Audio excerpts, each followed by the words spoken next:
thank you very much for joining us on this very hot Friday evening, which is very much unlike the UK, for yet another episode of Carta de Viner with my colleague Nicola Baird and our lovely guest tonight, Ana Chelariu. So I will give way to Nicola so that we hear more about who Ana is. Thank you, Serena. Apologies in advance for any mispronunciations. It's my pleasure to be able to introduce Ana. Ana Chelariu is an independent researcher and retired former library director, born in Romania, but now living in New Jersey, USA. Early on, while studying Romanian language and literature at the University of Bucharest, Chelariu began to write fairy tales for Radio TV Romania. She has published articles, book reviews, and stories for children in magazines and worked as a freelance editorial advisor for the publishing house Cartea Romanesca in 1978. She published her first book, a collection of fairy tales entitled The Secret of Happiness. In 1981, having immigrated to the US, she graduated from Rutgers University with a master's in library science. While working as the director of a public library in North Jersey, she continued her studies in mythology, folklore, and language and history. In 2001, together with Nina Caranu, she published The Owl Freedoms, that's the English title, Anna at West and Nina at East, a collection of email correspondence between the two writers. In 2003, Chelariu's The Metaphor of the Metaphor, a study of comparative mythology, was published, along with the bilingual children's story in English, Master Nick Eats the Moon, in Bucharest and Timișoara, respectively. Chelariu continues to participate in conferences and publish articles, particularly on Romanian mythology in relation to Indo-European language and culture. In 2013, she published The Two Pennies Pouch, a Romanian folktale based on Ion Creangă with illustrations. Chelariu is also a member of the Romanian American Academy, the Society for Romanian Studies, the Southeast European Studies, and International Association of Comparative Mythology, among others. So thank you, Ana. We will be discussing, as Serena mentioned, Ana's book, Romanian Folklore and Its Archaic Heritage, a cultural and linguistic comparative study. So I pass on to you, Ana, before we have questions. Hi, as I said, my name is Ana Chelariu, and I was always interested in folklore and mythology. And in 2023, I managed to put together and publish a book with information on mythology and folklore that was really underexplored in the Western scholarship. With this, I applied the comparative method, and to demonstrate the Romanian mythical motifs have roots in the Indo-European heritage. I related that to cultures that were written, or so-called written, anyway, differently presented than the Romanian folklore, the Greek, the Latin, the Celtic, the Sanskrit, and the Persian. I begin my book with outlining the history of Gete Dacians or GT Dacians. It's a that is described in Herodotus, their customs and their beliefs in the supreme god Zamolxis, then the Roman wars and the Romanization process, and then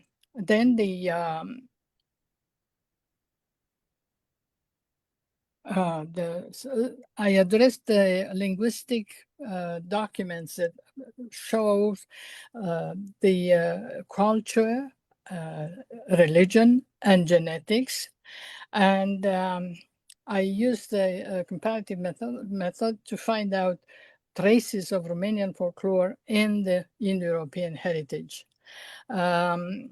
it is work of a lot of study and a lot of effort, but I hope, you know, I could address this without the natural emotions. I'm not too often going on inter. You want to have the channel shown? No worries. I'm just wondering, can we start from the beginning? Okay. What drew you to this subject? Why did you choose this subject specifically? Well, I started my writing career with writing fairy tales for children.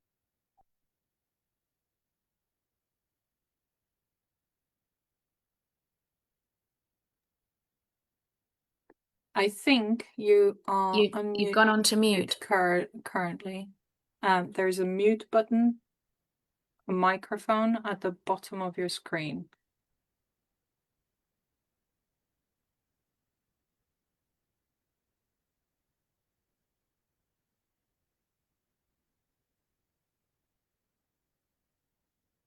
It should pop up on the screen asking you to unmute. Sorry for this. Take your time. There's no rush. It's just at the very bottom of the screen. There is like a microphone, like a stick. And this is the one that I cannot, unfortunately, unmute.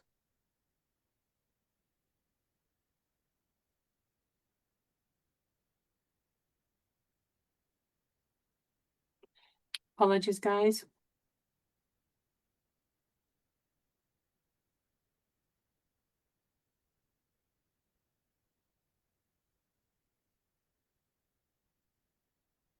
It's just the unmute button. The bottom left should be.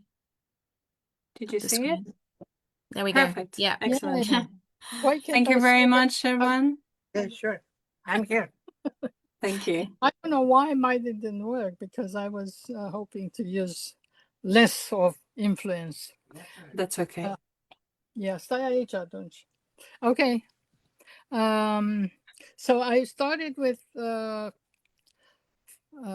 fairy tales, and I was very young at that time, and I was very, you know, I liked fantasy and all that. That's why the first volume I published was the Secret of Happiness, which sounds a little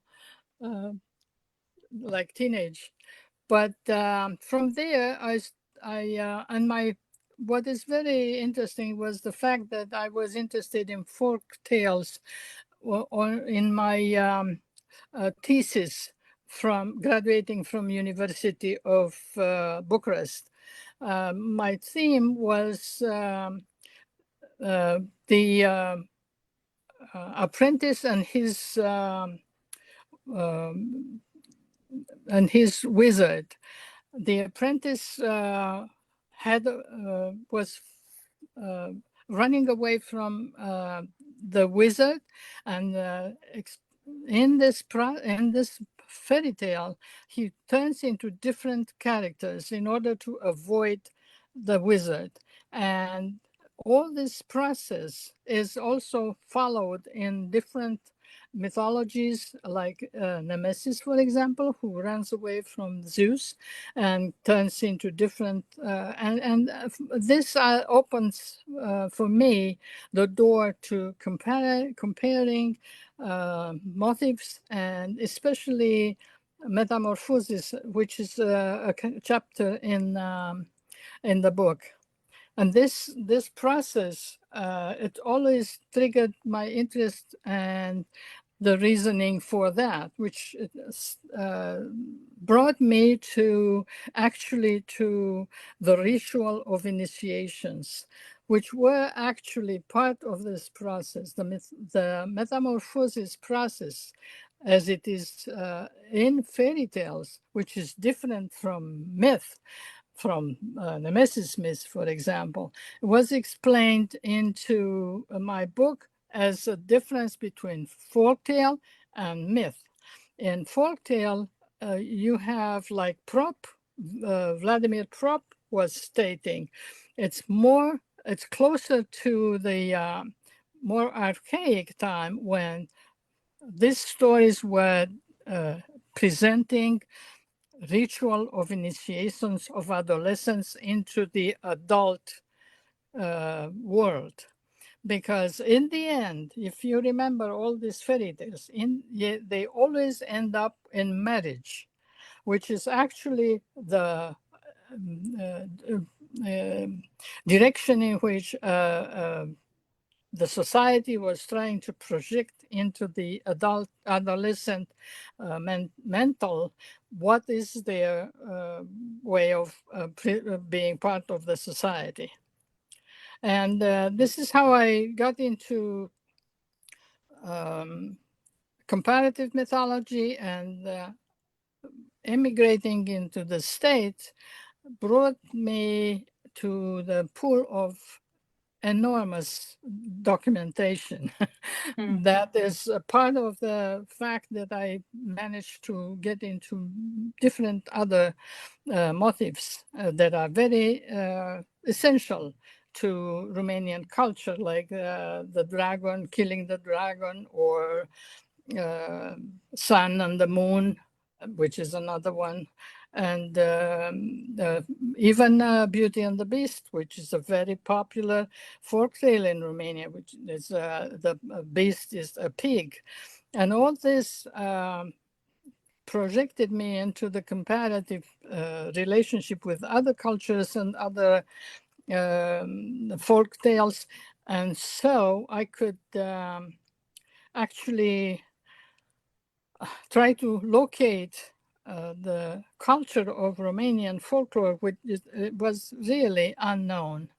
And it's still trying to penetrate. Now, if you open the Google, you'll find all kinds of Romanian folk stories there, which is a good sign, but not in a comparative system. The second part of my book is a trial to find etymological explanations for about 300 something not clearly explained Romanian words. And that's about, I hope you will enjoy it. Definitely. We were just talking about this as we came on board with Nicola, about the fact that there's not many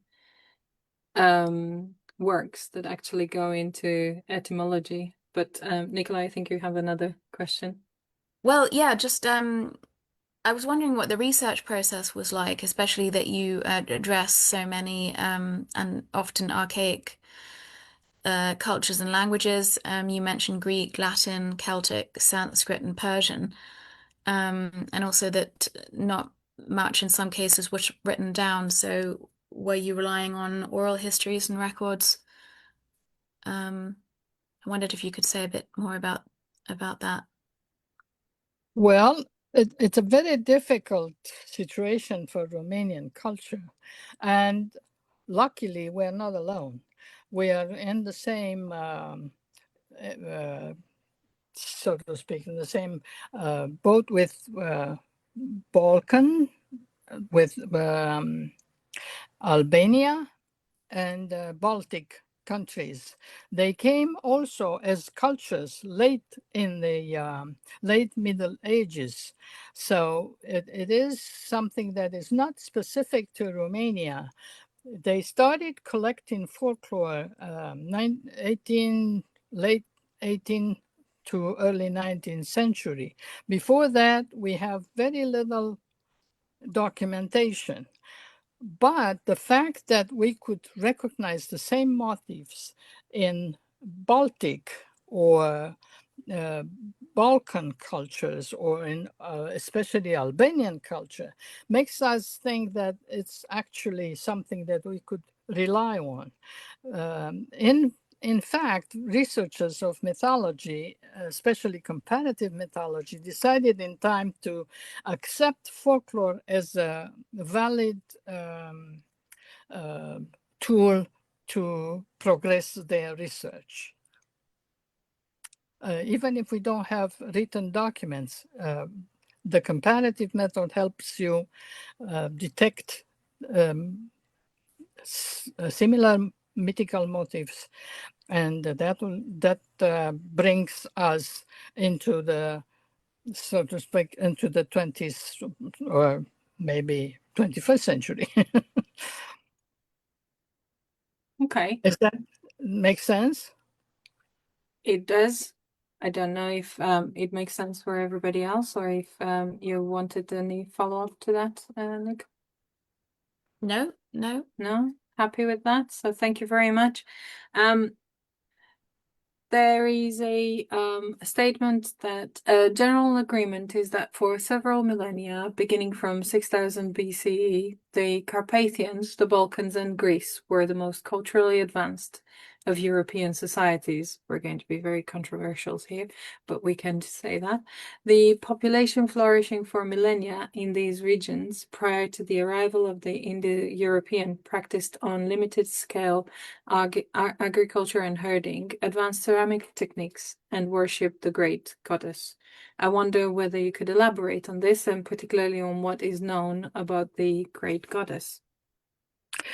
Well, this is a very, very beautiful subject. It's about the Cucuteni culture, Cucuteni-Trypillia culture. It is very well expressed by the archaeological finds, especially the goddess. The goddess is very well represented. Maria Gimbutas, the one that studies Lithuanian culture and came up with the idea of Indo-European invasion 4000 BC as a warrior group, pastoral warrior on, horses trying to conquer everything. They disturbed this culture. This culture was apparently, we don't know much about it, but it was a culture that was mostly peaceful. It does not have too much documentation in arms. The goddess was the main divine character, and in my opinion, you could observe her in Indo-European culture. As of course, the Cucuteni imaging are very, very pretty. And I wrote an article on, if you look on my Zoom, on my website, I have an article about the symbols of all this. And everybody now is trying to find out, because of Trattoria writing, they are trying to find out more about the signs on the goddess and the signs on the Cucuteni ceramic vases. Unfortunately, there was a tradition, a custom to burn everything after a couple of generations. They would burn everything. So we have very little. Why they did that, we don't know. If you take into account Christensen article about Indo-European homeland, he assumes that, or suggests that, the Cucuteni-Trypillia area could be designated as very well as an Indo-European homeland, because it has this characteristics. In my opinion, the fact that they were burning everything, and Indo-Europeans were known for burning their bodies and having a cult of the fire, and it might be possible. It's absolutely a supposition. We can assume much, because unfortunately we do not have the archaeological data. But there is an article, a chapter in the book about the Cucuteni, and the old culture that is the base of that was practiced in the Cucuteni area may or may not send us some signals. It might be the spiral that is very, very popular in Transylvanian tradition and also in Celtic tradition. May have some roots in there, because there's not such a well-known fact, but or accepted fact. Celts were in the west part of the country, Transylvania towards Hungary. They were living there. They left the area about 200 BC, and they went all the way to Anatolia, but they were there. And recently I wrote an article about the Celtic roots in the Romanian folklore, and I specifically stopped at the famous Romanian folk story, Youth Without Youth Without Death. Yeah, and why? Because there is a folk story that has similar motive. It's the queen that invites the young man into her realm, where he finds he never dies, and he turns back, as ours do too, because they tend to be missing their family and their culture, and when he turns back, it turns into dust. Well, this particular motif is found in Celtic, but his name is Ocean or Oisin. I don't know how you pronounce that. In Celtic, it's ocean, but if you say ocean, you hear like something else. So it's spelled Oisin.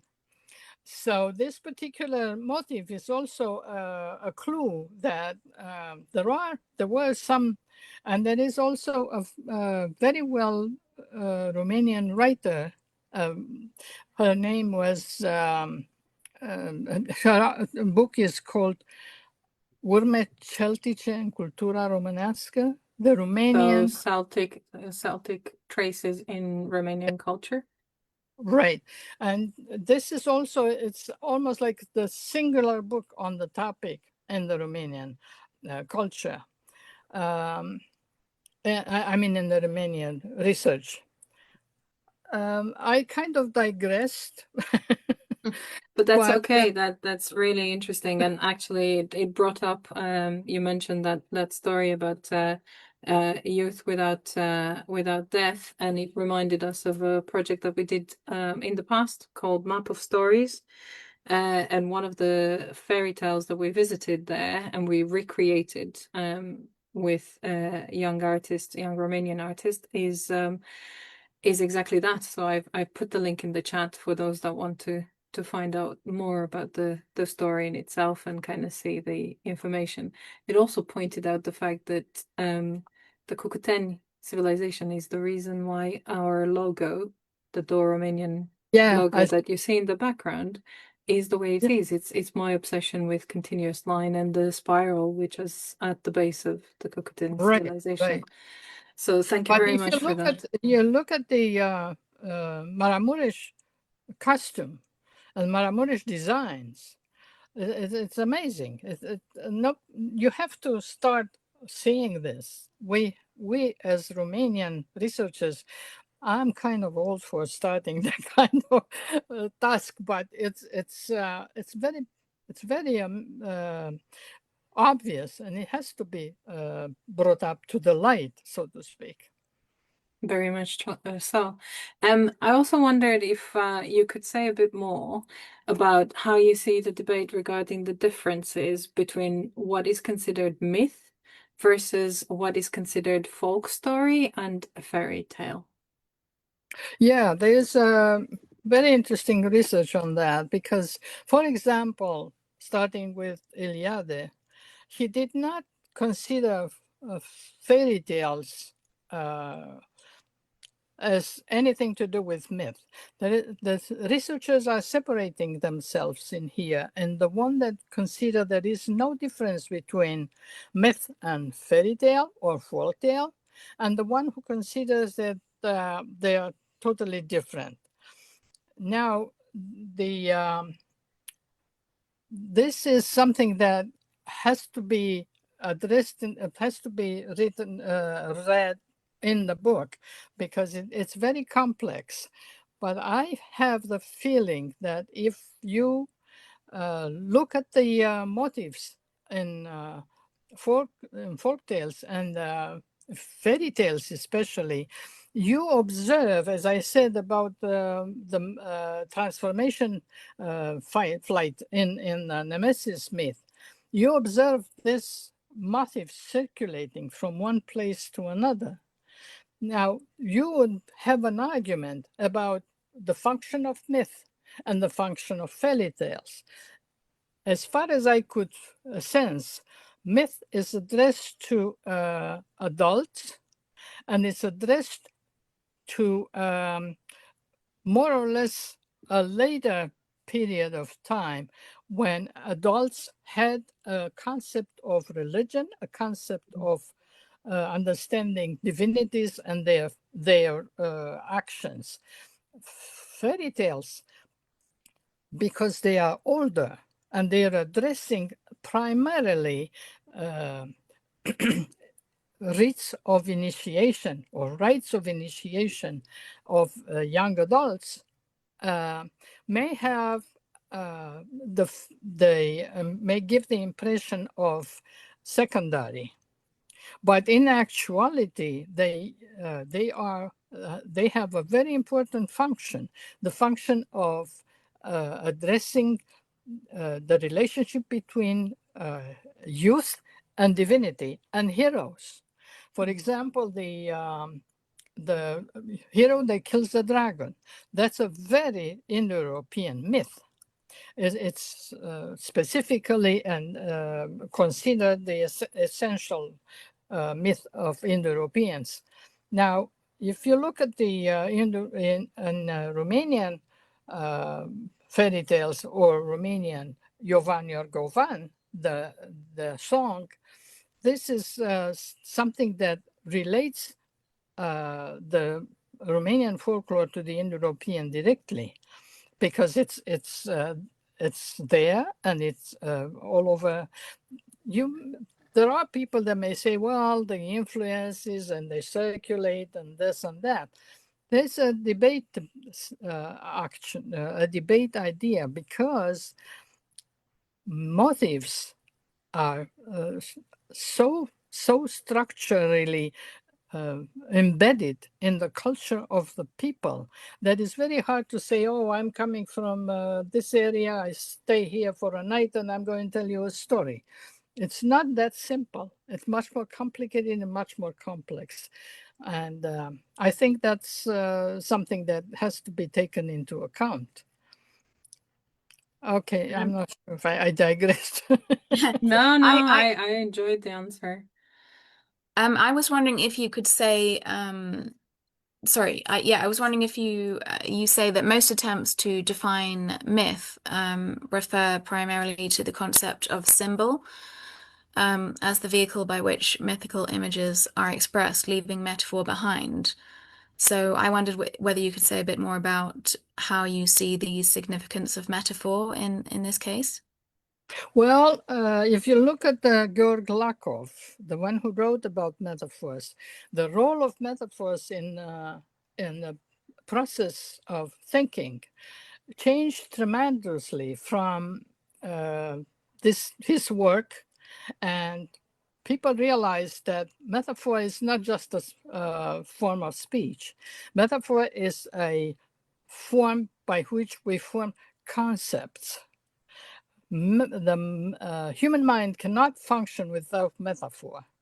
It could function and could understand symbol, but if we want to go further, we have to apply metaphor.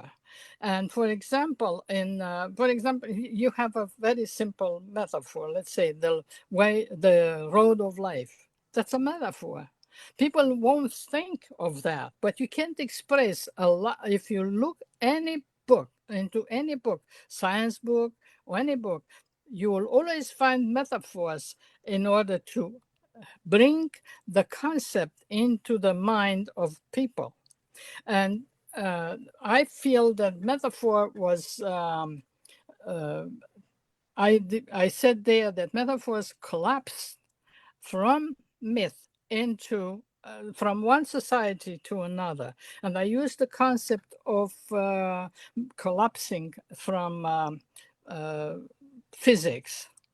For example, if you take Demeter, Demeter is a goddess, right? And she was representing the crop and feeding. And if you say in the words like Demeter feeds us all, this is something that you will not understand nowadays. You say, who is Demeter? Who is going to feed me? I'm going to market and buy food. So that's a difference of perception. The collapsation takes place when Demeter is not understood anymore as the goddess of feeding people. But she collapses in the society, the following society, let's say a different type of understanding, in which she becomes for example, she could become Saint Mary, but is a very important character in folklore. And folklore is not functioning in Romanian, especially. Saint Mary is like the goddess. I mean, there's nothing above her besides God. But this is some type of collapsing of metaphors from one society to another, which is amazingly keeping the main character floating from one place to another. Just comes sort of like changing the clothes a little bit. But I felt the feeling that the metaphor, the main characters of mythology, they are resurfacing from one society to another. And I also studied a little bit the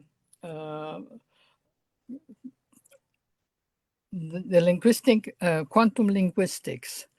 And in the quantum linguistics, I was like, and it is a book, somebody wrote Quantum Linguistics.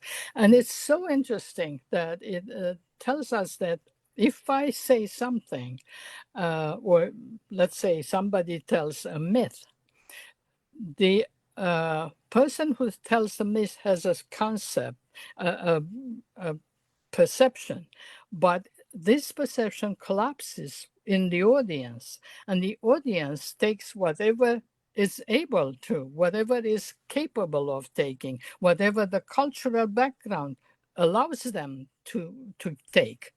So it's a very interesting concept of collapsation of metaphors and ideas from one to another. This applies very well to myth. If you think of, let's say, 3,000 years ago, when myths were alive, how each person was understanding the concepts described, or the story, the motif described there, and how they are perceived today. So for us, we have to take into account the fact that we may not be able to understand everything they were capable of understanding at that time. And with that knowledge, we have to do more research or try to understand better the culture. I don't know if it makes any sense. I think it does. I was just looking at kind of your response, and you kind of carried us through history. I put some links in the chat for those that would like to look at this further. But yeah, amazing in terms of knowledge and kind of tying things together through time. It just gives completely different perspectives. I was also wondering if you could tell us a little bit more about the two different concepts of time, since we're talking about history, considered in the book, the chronos and the aion. Yeah, that is very interesting, a very interesting image, almost metaphor, because Chronos represents the past and present and future. Ion present only present, and it's I have to cite from my mind because I don't. It's Heraclit and Parmenide. Well, it's very for me. Ion represents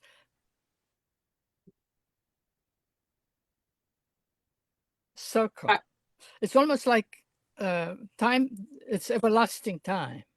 It's like almost like a fairy tale time because it has no end. It's like circling, and it for me that was important to specify the everlasting end of any fairy tale, and that's why I put it there mostly. I was fascinated by that. I may not be right because I'm not a physician. And I'm not also a philosopher and all. I just loved the everlasting idea because I'm in love with fairy tales. Absolutely.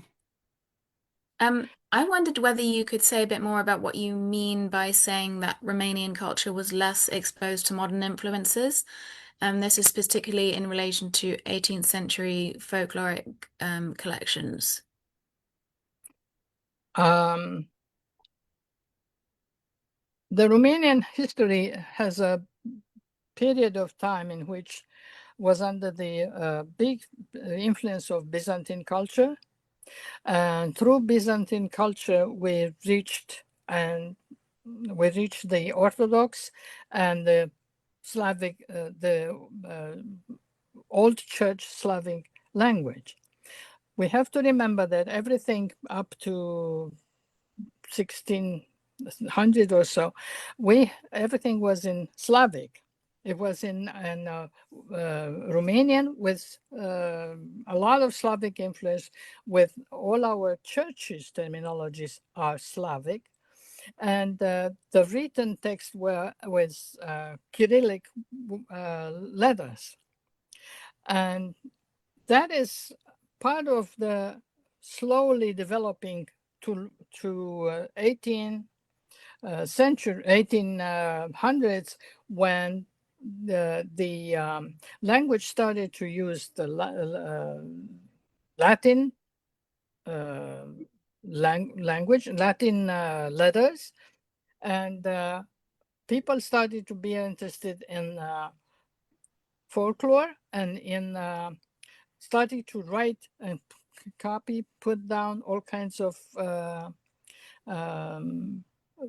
information on stories, on songs, or it was like a need to enforce our old culture. One of the oldest, 1807 or so, was the story of creation that was written in on an almanac. And it's very interesting because the creation myth is specific and has specific data that is very important in our culture, in our mythology.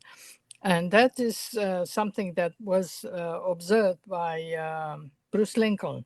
He was one that they put it together in his story, in his book about mythology. And it was this is what happened with the transfer into the Latin letters, and that sort of like made our presence a little later. Like with Albanians. Albanians don't have much of a document, and Baltic countries the same. Everybody kind of got into writing after the Christianity was really established in these countries, and the Christian monarchs, not monarchs, Christian monks started to write and started to put together and write all kinds of information on the culture. It's part of a good deed of the Christian church. Fantastic. We do have a question from Mara Rotundo.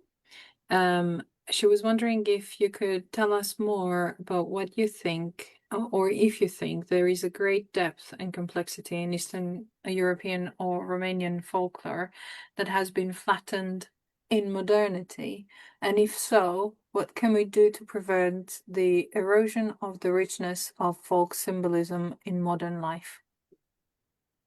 The first part of the question I did not get. So is there, do we think that the depth and complexity in Eastern European or Romanian folklore has been flattened in modernity? By modern life, essentially, it's been washed out. Less in Romania, I suppose. It might not be like that, because the media is kind of washing things off. But, for example, I'm looking online, and I'm fascinated by the Maramuresh people. They have like a group there, and they put a lot of stuff on Facebook, and it's amazing what they do. And they don't shy off of costumes, of music, or anything. I feel it's much better than Europe, the rest of Europe. I think it's the other way around, because if we look at it's true, if you look at the young people from big centers like Bucharest or whatever, you may have a lot of Western influence, you may have a lot of nonsense going on, which is not nonsense, it's part of life, it's normal. But I think if you look at the other parts of the countries, Moldavia, or as I said, Maramuresh, or even Timișoara had things like that going on. You could see that people are so interested in keeping their heritage. I'm surprised, and I think it's a very good thing that happens. I'm not sure, I don't live in Romania anymore. So I don't know the real pulse. But let's say you look at Italy or France. How much do you see there? Not that much.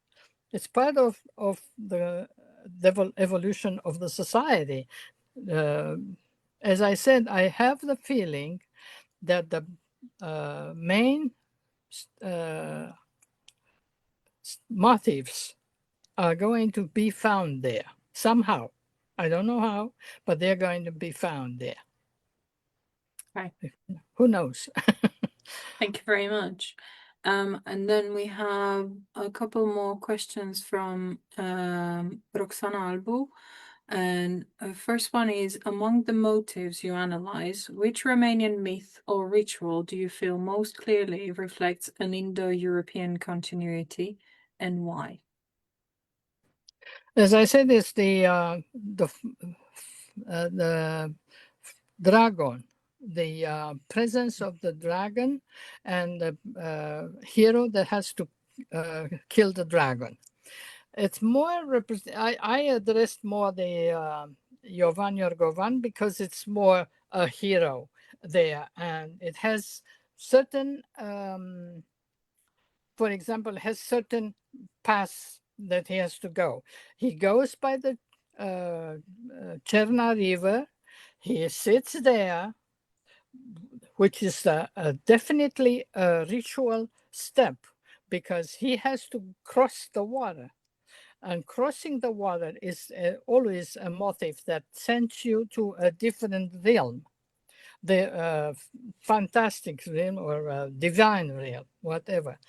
You have the same dragon killer in Indra, with the difference that the dragon there keeps the waters from fertilizing the ground, and he has to kill the dragon so the waters are fertilizing the ground again. We have the dragon in German,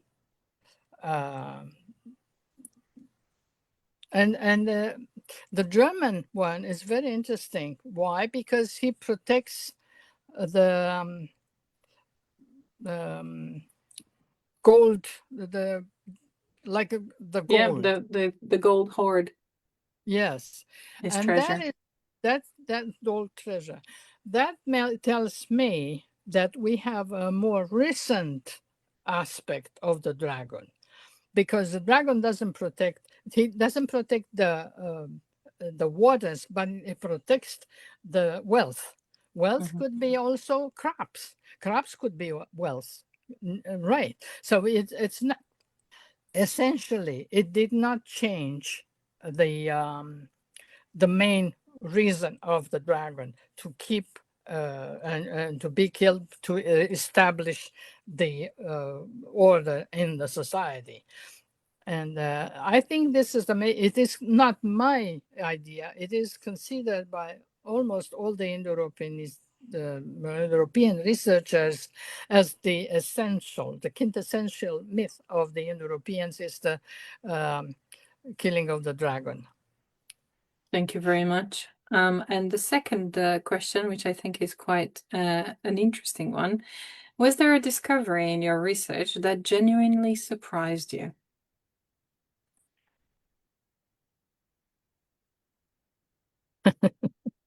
Sorry for putting you on the spot. All of them. But I was surprised by the sun and the moon. The marriage of the sun and the moon was really surprising for me. I studied it more in depth because it was fascinating. I also was. What else? My goodness, this is a funny one. The wedding was something that really interested me because it's so much into folklore. The wedding ceremony that is classic. The young man wakes up in the morning, brushes up his hair, and goes hunting. For what? For a doe. Why? Because he wants to find what do you call that? Miras. Bride. The bride, exactly. And this particular myth, it's so interesting and so fascinating because you have the doe. Artemis has a doe. Everywhere in myth you find this hunting. The hunting is Indian. In Indian, we have a myth. In Hindu, we have a myth in which the hunter hunts a doe. Everybody has the same, and it's fascinating. Why you need to have this? Because, as I said, it was a process of initiation. You always have to think of myth as a step towards something, to establish a social function. You have, like in this case, the young man has to understand his function. His function is to get married, to establish a family, and take care of his wife. Also, what's fascinating for me was the Povestea Porcului, I mean, the Beauty and the Beast. It's and if you look at the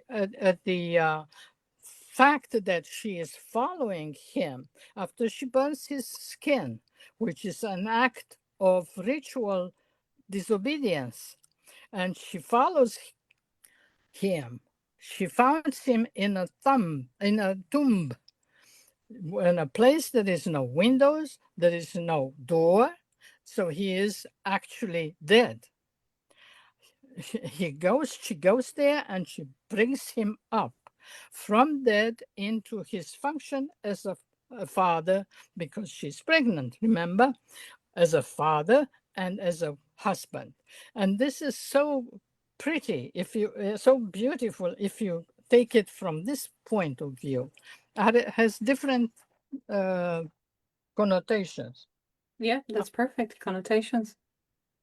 Right. Absolutely. And it makes a much more sense than just a beast. Yes. So for the Not a English beast, speaker in but the group, it's not quite the Beauty and the Beast. It's actually called the Story of the Pig. So it's a different type of beast, but yeah, I think it's translated in English if I'm not mistaken. Well, she has her own ritual travel. She has her own ritual path to find him. He, on the other hand, has his own ritual path departing from her. So there is a different connotation if you look into this idea that these are ritual of initiations. I Very hope. much so. Yeah, no, absolutely spot on. We were talking earlier about the fact that we've had this separate initiative looking at myths, and we did look at the 4 fundamental myths of Romanian literature, but we did not look at the cosmogonic myth, the divine twins playing the 2 different but interrelated functions. So we were just wondering, how does this work? Are the earth and plants seen as evil? How do you explain that, the twins' functions? So furtat and nefurtat. Furtat, I think, is the associated to the light and primordial waters, and nefurtat is associated to the earth and plants. That's exactly the explanation. They are not enemies. They are co-workers in creating the world. And this is something that if you look from this perspective, it changes the understanding of the myth. As I could say, and Culiano has a very interesting article about this also, but the duality is also Indo-European. There are other twins, not talking about Remus and Romulus, right? I mean, Romulus and Remus. There are other twins within the mythology that have this impression of antithesis, or they are opposites. Antithesis. Yeah. But they, in Romanian, which I kind of was fascinated by, they are not actually antithetic. They are partners. When the myth, we probably, if we should remember, the myth is from the waters, comes out from the foam of water, comes out a butterfly. What a concept. And the butterfly turns into a beautiful young man. And that was Fertat, or God. From the bottom of the farm comes the dark one. From the bottom abyss. of the ocean comes the second one. It's Nefertat. Now we have in Indian mythology 2 characters. One is called Avirdada, and the other one is called Amirdada. One of them is the Lord of Water, the other Lord of Earth. So I already have a comparison there. If he doesn't represent the Earth, doesn't mean that he is negative. Earth is not negative. It's part of our life. Now, God takes a little bit of ground and makes a little piece of earth and goes to sleep on it, which is, as in Eliade's term, is Deus Othiosus. He always falls asleep. And then Nefertat is pushing him, wants to throw him out. He always wants to throw him out. He pushed him north, he pushed him south, he pushed him east, and he pushed him west, and that's how he makes the ground larger, much larger. The Romanian imagining, it's wonderful. But It is. Unfortunately, and this is something that maybe young people would consider, this myth, which is very specific Romanian, it should not be unknown by most of the people.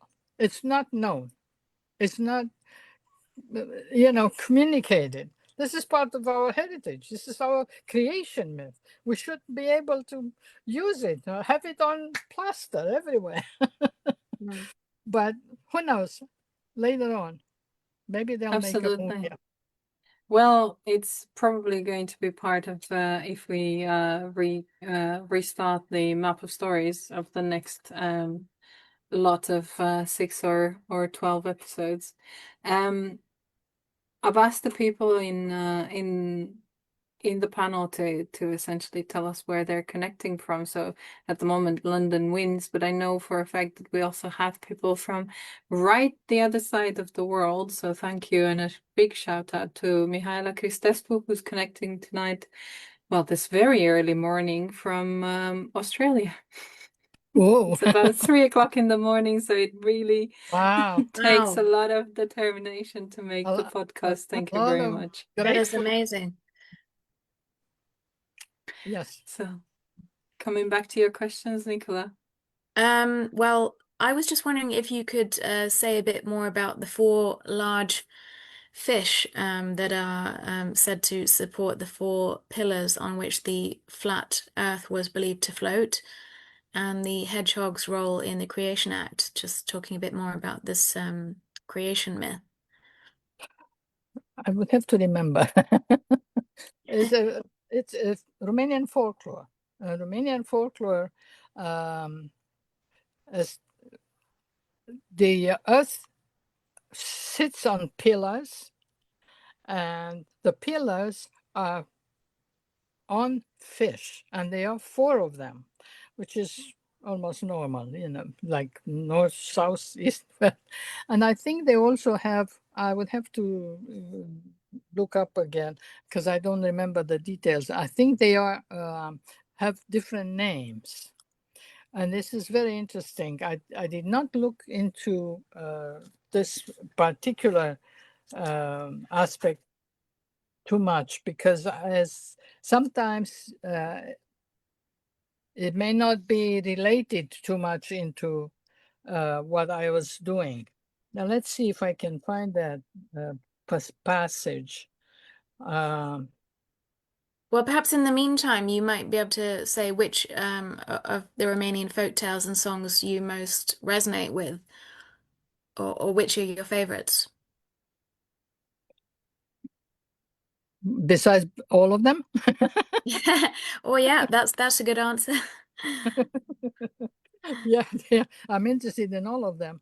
But as I said, I was fascinated by the creation, the duality of this association between 2 characters that would complement each other in creating the world. I find this fascinating, and I find this is very profound in understanding the human concept of the world. Now, on the other hand, we have to remember that this particular cooperation is also helped, if you read the whole myth, by none other than the bee. And this is very interesting. Why? Because the bee was I just saw now somebody found some kind of cold Dacian symbol, a piece of metal or gold or something with a design. And the person said that this is a Dacian goddess and that has wings. But if you look at that particular form, and you could find it if you search it, it has round wings, which do look very much like a bee wings. And it also has two horns. And for me, that is very important because in creation myth and Romanian creation myth, bee is a very important character.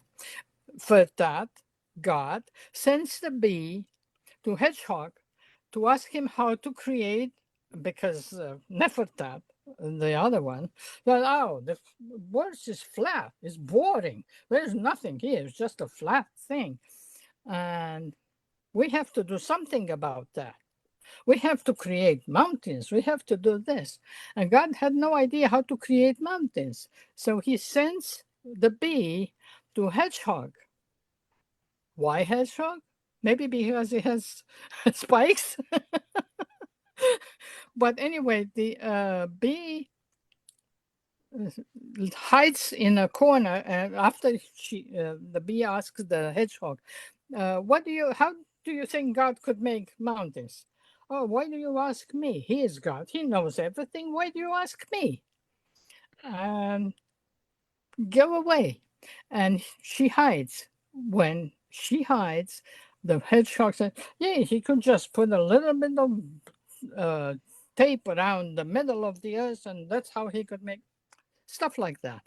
It's not important. What I'm trying to say is that the bee is always a very important character in myth.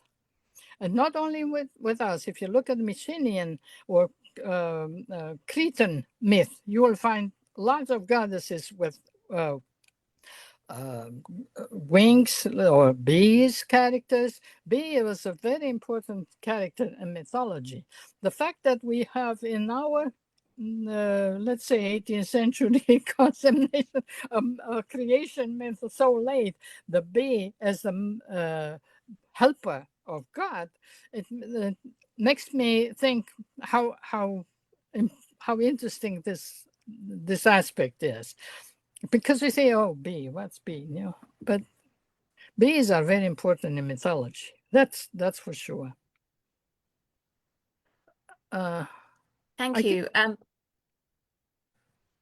I was wondering if you could tell us a bit more about the good fairies and the bad ones. I'm going to mispronounce the Romanian words for those, so I won't say those. But as well as the Romanian oral tradition speaks of the Rusali and the female spirits related to Rusalki from the southeastern European population, where these feminine spirits were imagined as beautiful girls with long blonde hair, usually living near a body of water. Before we go into answer the question, the name that Nicola was meaning to say is Ilana Cimziana, for the good one.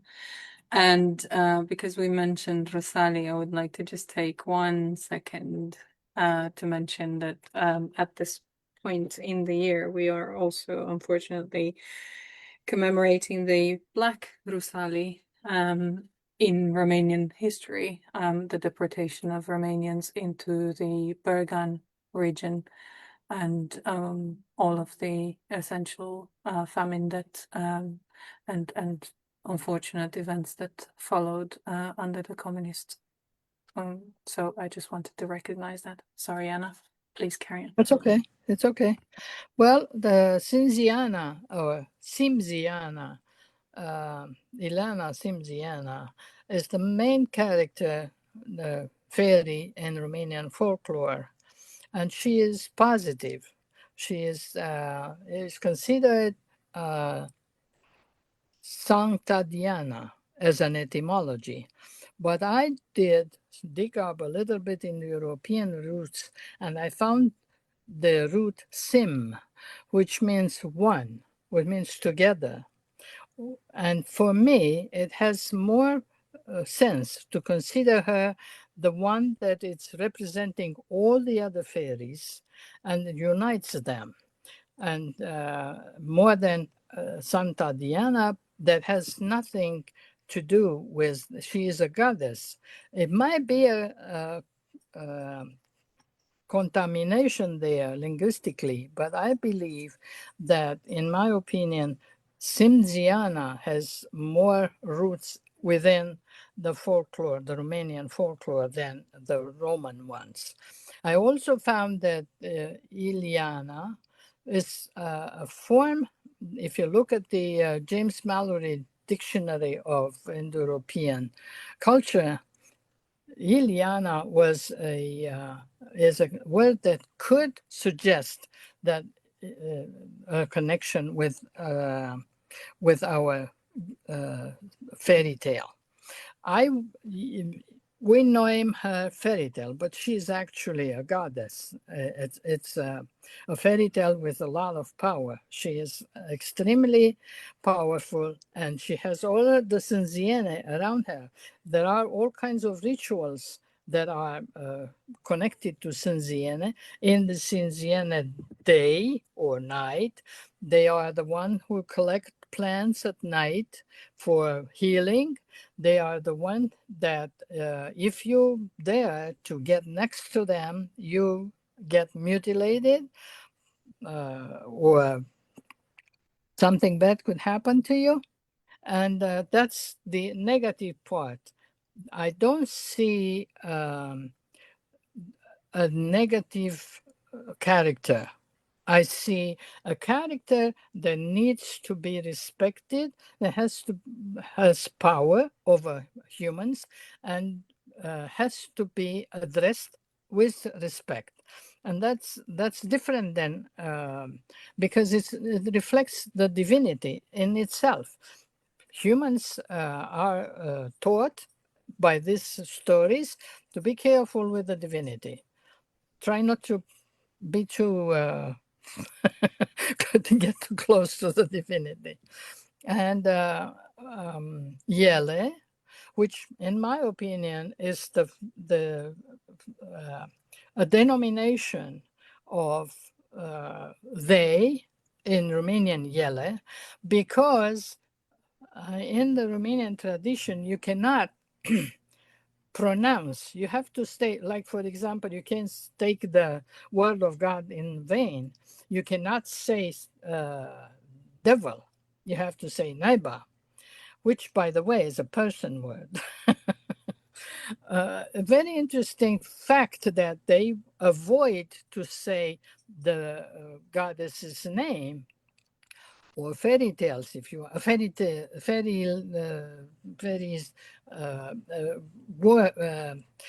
word or name, and you designate them with yele, they.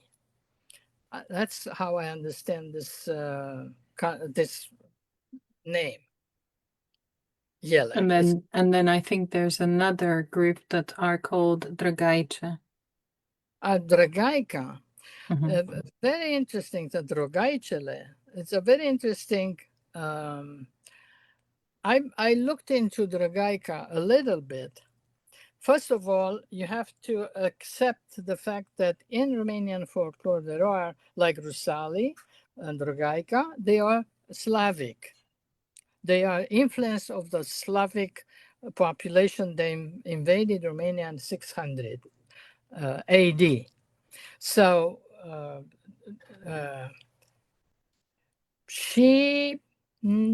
Dragaica is not really a personality that relates to Indo-European from my perspective, because it's newer, but it has the potential of for me to understand what's going on in there. It does have the location by the water, And this is very important. Like I said about Jovan Yorgovan, that was situating himself by the Cherna. The relationship between the fairy tale and the water, it's also it sends us to the other realm.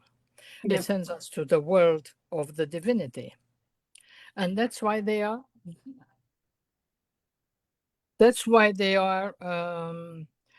usually by the water. That's correct.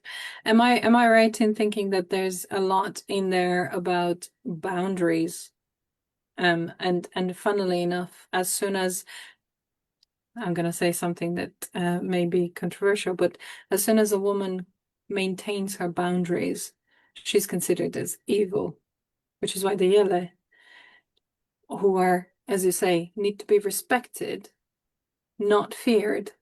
But the moment you cross the boundaries unsolicited, then there's a punishment. Right. Well, this is a very interesting topic.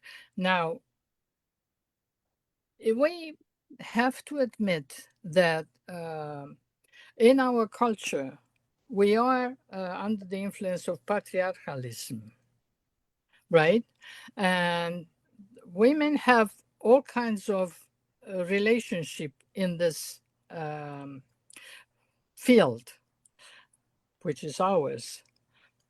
In some culture, the force of the men is stronger.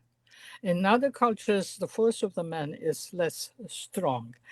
In our culture, I don't think men has as negative impact as sometimes perceived.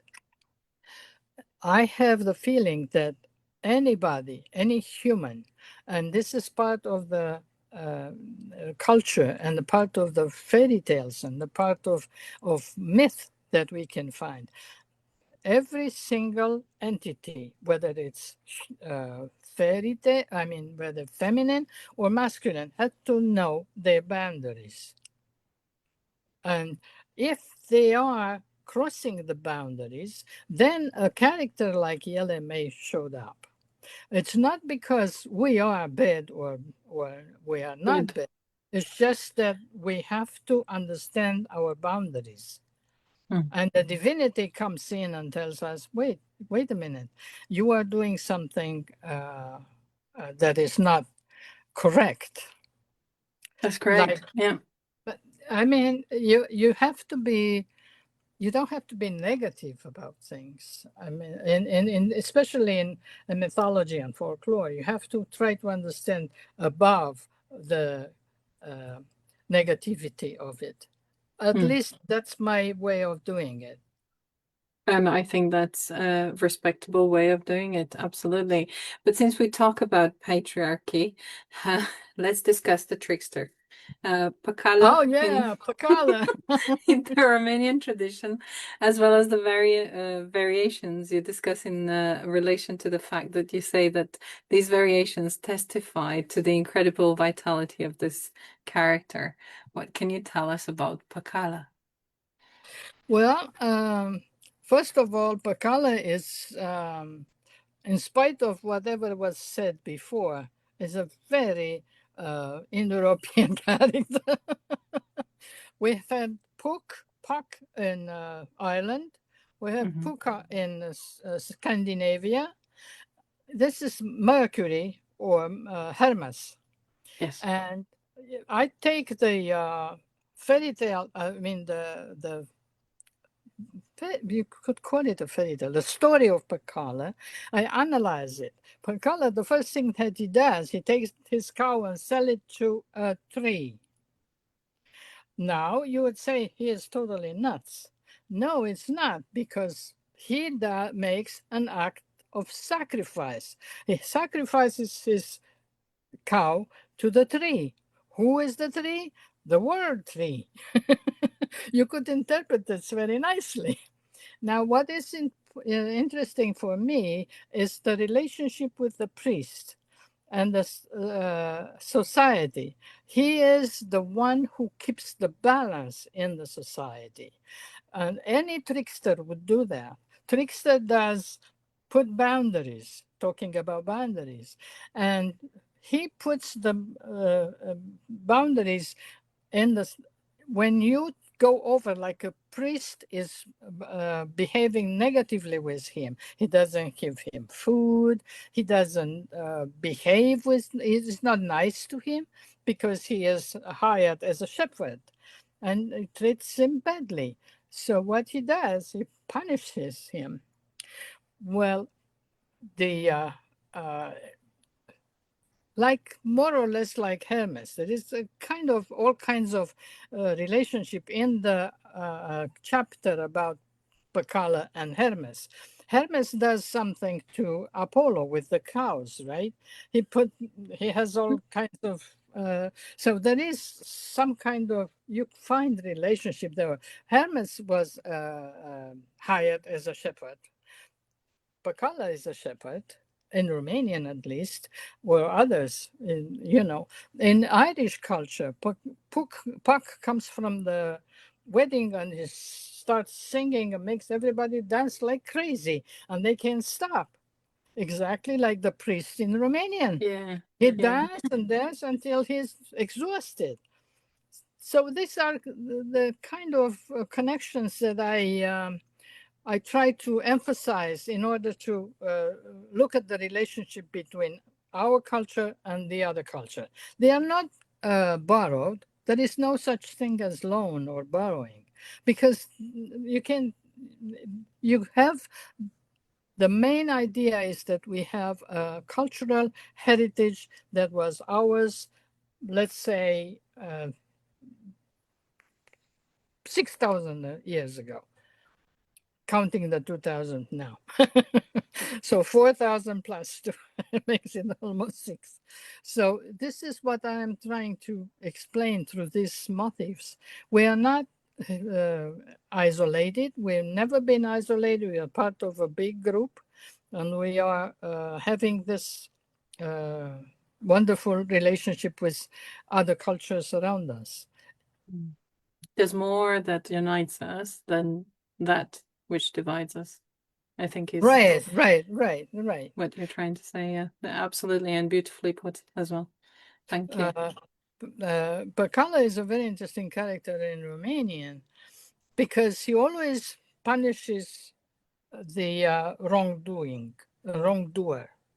He does. And if you look at Till Eulenspiegel, or if you look at the other ones in the other culture, the same thing. The difference is that in Romanian folklore, there is a priest that is punished. In Western culture, there is a king that is punished. This opens up discussions about social development or whatever you want to do it, but this is the reality. Then you can go from this further up. Yeah, absolutely. Skipping forward sort of to the end of the year, you elaborate in the book on Christmas myths and tales and rituals. For example, the Day of St. Nicholas as signifying entering into the sacred primordial time, which is fascinating, and the Christmas log / winter solstice celebration. I was wondering if there are any similar rites around the summer solstice, given that that's only a few days away. Oh yeah, probably. There are kinds like Rosalia. I think it's one of the Rosalia, it's one of. and I mean, Cimziana are coming up. yes. I actually have to be honest. I did not go into this because the concept of Crăciun was always a big controversial discussion. Everybody is talking about Crăciun. I related it to Quercus because it's a butucul Crăciunului, the log, and I went in a different direction.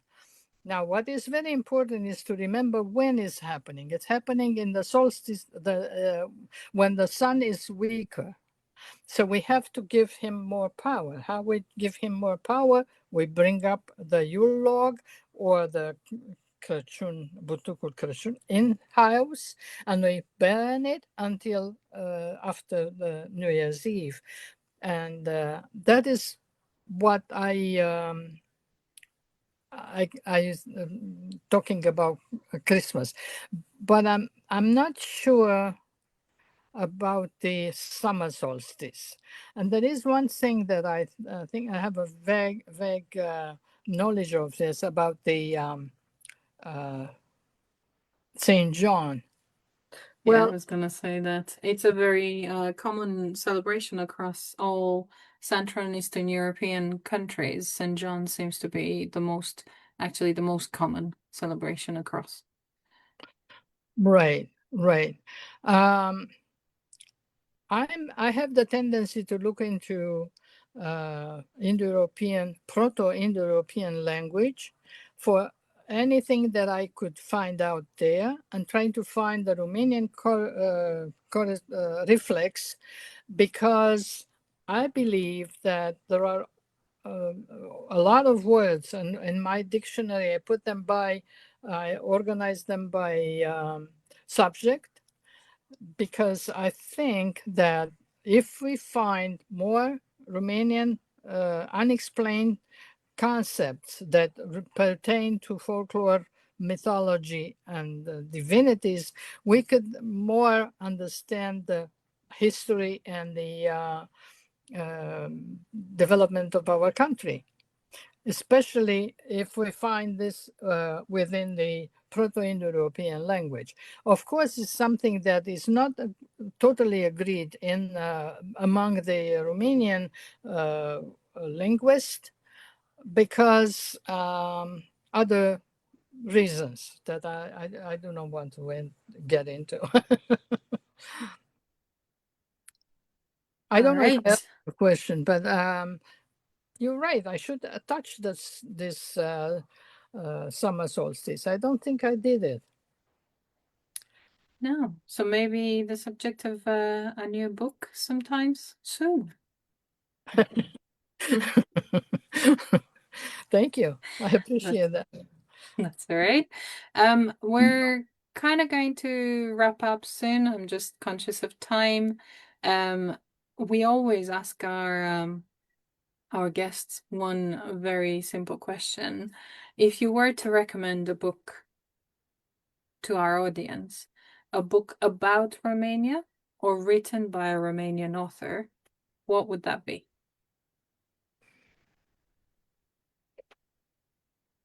I would say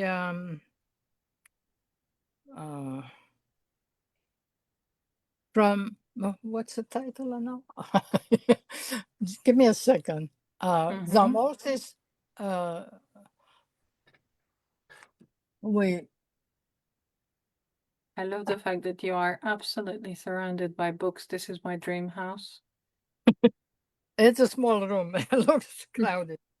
Doesn't Zamoltis, matter. The Vanishing God by Eliade. This will help. And from literature,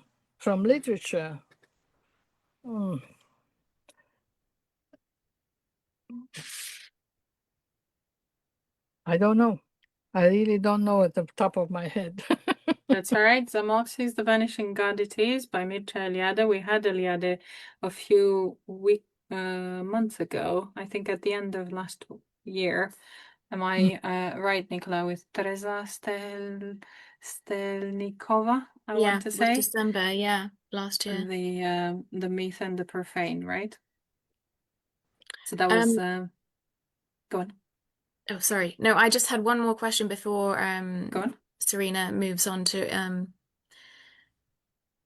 wrapping up. I was just wondering, what is the reaction to the book been like, given that you said this, was a new discovery, and that I know you said in our email correspondence that the book is featured in many university libraries. Is this in Europe, in Romania, or the UK? Do you know if the book is used as a textbook, or is it mainly used for reference purposes? Or just wondering if you could say a bit more about that. about the reception to the book? Well, as a librarian, I was by trained librarian, I basically found out this from OCLC. I looked in a catalog of books and I found out how many copies were bought and which universities. And I was surprised to find so many, 150 universities purchased it. Now, I do not have access to their circulation. So I won't be able to tell you if they circulate and how it circulates. What I'm looking also is in ResearchGate, which is a website for researchers. And in there, unfortunately, I'm not allowed to send any PhD or any, no PhD. I'm not allowed to distribute the book myself because of the copyright problems with the publisher. But in this, I see a lot of people asking me for chapters. And I'm also a member of the Academia EDU website. And in there, I also have almost daily people that are looking into Romanian folklore and into articles about the Romanian folklore. And I think there is a lot of interest there in Romanian folklore. For example, the goddess, Ilana Cimziana, and her marriage to the sun is a very, very popular topic. Everybody wants to, I mean, a lot of people are trying to read this. And as I said, I have a website myself, which is on work. What's the name of that? No, I don't remember. I'll look it up.